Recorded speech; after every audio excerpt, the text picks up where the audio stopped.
I love pizza, and I also love to travel. I've tried deep dish pizza in Chicago and New York style thin crust pizza in New York City, but my favorite type of pizza is sheet pan pizza because I can make it at home. Today's activity is from our new website, atkkids.com. We have everything from recipes for guacamole and homemade sprinkles to science experiments and super fun trivia. Head over to atkkids.com to check this activity out and let us know what you think in the comments. Hey, I'm Victoria, and today we're making sheet pan pizza. No rolling pin required. This sheet pan pizza is so good. Here's how you make it. Make sure to prep and measure your ingredients beforehand and gather all the equipment you'll need. First, make the dough. Add the flour, yeast, and sugar into the food processor. Got a little stuck. And pulse it a few times. Add the oil into very cold water, and then with the food processor running, add the oil and water mixture until it's not dry anymore. Now let the dough sit for 10 minutes.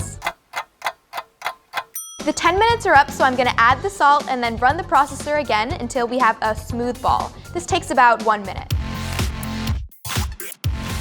Now we're gonna carefully remove the blade, and you can ask an adult for help with this. Move the dough onto the counter, and we're gonna knead it until it's a smooth, round ball. Now it's time for the dough to rise and shine. We're gonna rise the dough in this pan right here. I've already sprayed it with cooking spray, and now I'm gonna add 2 tablespoons of olive oil. The vegetable oil spray is important because it ensures that the crust is nice and evenly brown. Place the dough into the pan and then coat it on both sides with the oils. Flip it over. Pat and stretch out the dough until it's pretty big. It should be about 10 inches by 6 inches. Cover it loosely and let it rise for about an hour to an hour and a half.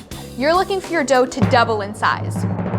Whoa. Look at how big and fluffy our dough got. We can thank yeast for this fluff fest. Yeast is a microscopic fungus. As the yeast eats the starches in the flour, it kind of burps out carbon dioxide. The carbon dioxide causes the dough to rise, kind of like blowing air into gum to make a bubble. Take off the plastic, carefully pat and stretch out the dough into the corners. We want the dough to fit fully in the pan.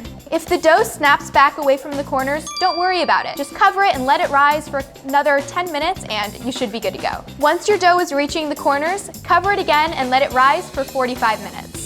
I know this takes a ton of time, but it's worth it. This is the key to a perfectly shaped pizza. It's always a good idea to adjust the oven racks before turning on the oven. Put the rack on the lowest position and then set the oven to 450 degrees. It's time to get saucy. I have my drained tomatoes in the food processor, and we're gonna add olive oil, garlic, vinegar, oregano, salt, and pepper. Then blitz it till it's smooth. Now carefully remove the blade. You can ask an adult to help you with this because, well, look at what it did to the tomatoes.